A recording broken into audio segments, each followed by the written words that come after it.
Salve, salve, bípedes desse planeta! Eu sou Jaime Lima Neto e a gente vai continuar o nosso módulo 2 do nosso curso de Python. Tá? Espero que você esteja curtindo. Então vamos direto. Antes, né, vamos para a nossa curiosidade do vídeo. Tá?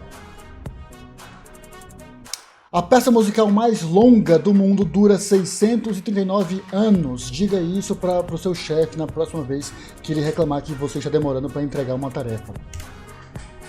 Hoje nós vamos falar de dicionário, tá? Então, sem mais delongas, vamos direto ao ponto que interessa, tá? Dicionários são uma relação de chave-valor. Se você for ver, fica meio esquisito falar de chave-valor. Quem que fala isso? Por que é uma chave? Mas é o que a gente faz no dicionário. Você vai procurar o significado de uma palavra. Então, eu quero procurar um conceito da palavra e eu vou ver o que é que ela tem. Ou seja, quando eu quero saber o significado de uma palavra, eu vou procurar a palavra, ela é a chave, tá? E eu vou encontrar o valor, o significado, tá? Então, nesse caso, imagina, a gente estava falando como variáveis, né? Em que eu tinha o nome, eu coloquei o nome do usuário e eu chamei de João Ninguém, ou Anakin Skywalker. Nesse caso, ele é muito parecido com um conjunto, porque ele começa com chaves, como você pode ver, tá? Só que, olha só a diferença deles. É que agora, ao invés de só ter um nome, um valor lá dentro, tá? Ele tem um nome, 2 pontos, né? E um resultado. Ou seja, ele tem uma chave, que a gente chama, tá? E o valor dela, o significado dela. Então assim, eu tenho uma chave, no caso, eu estou criando aqui uma variável, tá? Que eu estou chamando de usuário, tá? Atribuindo a ela a chave nome, ou seja, esse usuário tem nome, chama João Ninguém, ele tem um e-mail, ninguém@singularidata.com, e ele tem um username, João Ninguém. Tá? Vamos imprimir na tela e olha só, ele preencheu com todos os valores, ou seja, ele se comporta completamente diferente da estrutura dos conjuntos, tá? Porque agora não é mais uma lista, né, única. Tá? Nesse caso, ele é muito mais uma lista, sim, mas de chaves e valores. Tá? Uma coisa que é importante lembrar é que a programação, nesse caso o Python, ele vai ler o seu conteúdo em cascata, ou seja, um logo depois do outro. Então, o que isso significa, Jaime? É que você só tem que ficar atento, porque, olha esse caso aqui, ó, eu não percebi que acabei preenchendo 2 vezes o campo nome, inclusive com valores diferentes. Tá? Quando eu mandar imprimir, ó, olha só, ele substitui. Porque ele leu esse, interpretou, leu esse, preencheu, leu esse, preencheu, leu esse e substituiu o de cima. Tá? É tanto que ele permanece aqui na frente, em primeiro lugar. Tá? E ele vai para o último valor, teste. Então, sempre ficar atento para não duplicar chaves, porque elas substituem uma a outra. Outra coisa super legal dos dicionários é que eles são super flexíveis. Né? Olha esse caso. Então a gente pode expandir. Legal, então eu tenho no meu usuário nome, e-mail, username de ninguém, ok. Mas eu posso ter uma propriedade, uma chave chamada especialidade. E dentro dela eu vou passar um outro dicionário. Esse dicionário vai ter o quê? Programação Python. Ou seja, o João Ninguém mexe com Python. Tá? E ele também recebe qualquer outro tipo de valor dentro dele. Olha só, eu posso ter uma chave que recebe um array, uma lista. Então assim, quais são as habilidades do João Ninguém que eu tenho? Ele joga ping-pong na chuva, assobia de boca fechada e dá autógrafos no nariz. Cada qual, né, tem as habilidades que lhe apetece. Quem somos nós para julgar? Tá? Então quando eu mando imprimir na tela, você pode verificar, deu tudo certo, ele preencheu. Tá? Mas como é que tá bom, já? Mas diga que isso me serve, como é que eu uso isso no meu dia a dia? Olha que legal, você pode acessar pelas chaves. Tá?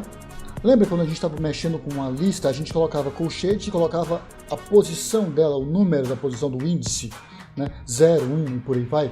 Nesse caso, ao invés de usar essa posição, nós usamos essa mesma chave. Então assim, ó, olha, eu quero o usuário, eu quero a propriedade, né, a chave nome. E olha só, ele me retorna, João Ninguém, o nome do usuário. Agora eu quero buscar a especialidade. Ó, nesse caso, a especialidade, ele é um dicionário, então por isso que ele me imprimiu o chave-valor. Mas eu queria acessar a propriedade programação. Eu sigo avançando, olha só, usuário, chave, especialidade, e dentro da especialidade eu quero a programação. Olha só, Python, tá? Então assim, super legal isso. Outra coisa que a gente pode usar no Python é que eu posso usar esse campo de colchete, né, e atribuir a chave para criar ou alterar um nome. Nesse caso, olha só, no campo usuário, eu quero pegar a propriedade nome, a chave nome, e alterar para Anakin Skywalker. Quando eu imprimir o usuário, olha só, ele só alterou esse campo, ele atualizou. Tá? Eu também posso criar um campo que nem existe, olha só, o campo, a chave ativado não existe aqui, ó. Não está aqui presente, mas eu vou dizer que ela tem o valor true. E olha só, aqui no final eu tenho ativado true, tá? Outra coisa legal é que eu posso verificar, tá, no Python usando esse in, tá? Eu quero saber se existe a propriedade ativado em usuário. Existe. Então vamos dizer ativado 2, para pegar um valor que não existe. A gente sabe que não existe, olha só, falso, tá? Então, a gente pode utilizar isso aqui para validar no dicionário se algum campo ele existe ou não, tá? Outra coisa legal, quais são os métodos que a gente pode trabalhar nos dicionários, tá? O dele é o construtor, é o que cria um dicionário, por exemplo, que a gente pode usar nesse formato que a gente viu aqui em cima, já usando as chaves e o valor, né, nele, ou a gente pode usar como se fosse aquelas variáveis que a gente aprendeu lá atrás, tá? Eu coloco o método dict, tá?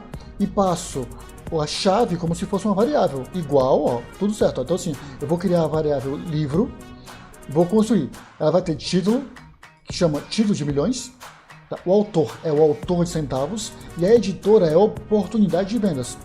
Vou imprimir na tela e olha só, ele preencheu um dicionário igual, como a gente viu lá em cima, tá? Um outro método que a gente tem é o método update, tá? Nele a gente passa entre chaves, tá? Qual é a propriedade que eu quero atualizar e qual é o valor. Essa propriedade, ela pode atualizar alguma propriedade que já exista, tá?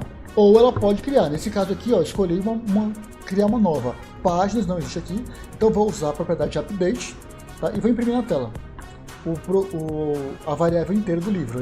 Olha só, agora no final eu tenho páginas. Ele criou, tá? A gente também sempre aprendendo como é que dá para converter também. Então, usando os métodos de conversão, se você pegar um dicionário e mandar converter numa lista, tá? Na verdade, o Python, como é que ele vai converter numa lista? Porque você pode ver que a estrutura é completamente diferente. O que o Python faz? Ele vai te listar todas as chaves que você tem disponível nessa variável. Olha só, no livro, ó, eu tenho título, autor, editora e páginas. Olha só, título, autor, editora e páginas, tá? Além disso, tem alguns métodos, por exemplo, que você já pode acessar direto. Eu posso pegar aqui, ó, quais são as chaves da variável livro. Olha só, ele me retornou com um tipo dict keys, tá? Por quê? Eu usei esse método, tá? Então ele não tá uma lista normal. Então se eu pegar aqui, ó, eu posso chamar o método list